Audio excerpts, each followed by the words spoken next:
Right, everyone. So Charlotte Flair reacted to accusations she buried Tiffany Stratton before WrestleMania. We're reading here from Russell Talk, and they're citing an interview from the Daily Mail she had. She said this: "It's great that you said teach her a lesson. I did not look as at it as a lesson. I looked at it as I am Charlotte Flair. Do you want me to be less than? This is what you wanted, right? This is who you want to be like. This is your idol. Okay."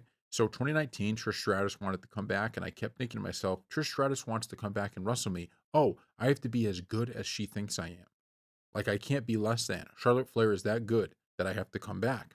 She'd be gone for how many years? Yeah, now she makes a lot more regular appearances, but that's all that's going through my head.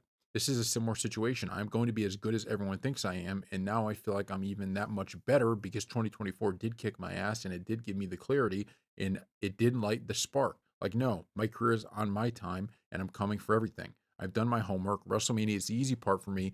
WrestleMania is my domain. So, I think partially here, we got to remember that Tiffany Stratton is still so young that, like, she shouldn't, if you're talking about these promos, she shouldn't be viewed as bigger than Charlotte Flair, right? Like, that's not what this should be. The whole point of her potentially winning at WrestleMania could be the showcasing of that. And moments like this, nobody's going to remember after the match. A bad promo or a bad little segment or something, people will never remember that again after the conclusion of this story. I don't think people are going to care about it all that much, but I think Charlotte Flair, the way she's telling her story is so important and she's doing it so well. And that's only going to benefit Tiffany in the long run.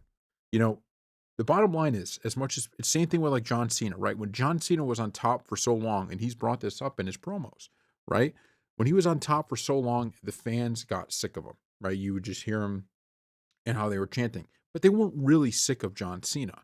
They just, everybody likes to do it. You just are like, hey, we'd like someone else. We've seen this guy in the winning the championship and on top for so long, and you almost love to hate him. But everybody still loved John Cena. And you see that when he came back, right? Everybody still loved John Cena.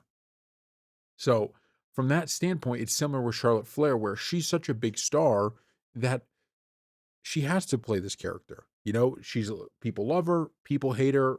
That's fine, but she can't act like, well, I can't, bury Tiffany in this segment. I gotta, almost use kid gloves. That's not going to do anything good for Tiffany. What they did on that promo, I thought was fine, and I think this is a really good test for Tiffany Stratton to see, can you be the number one superstar in the women's division. Are you able to be that? And to beat that, you're gonna have to go against the best, right? You're gonna have to go against Charlotte Flair. And I think this would be a good test to see the audience's reaction. And so far, I would say everything is so good, and we're gonna continue to see her build and her character grow. But you gotta be able to handle all of this. So I don't love the kind of like accusations of, oh, this person buried him during that segment.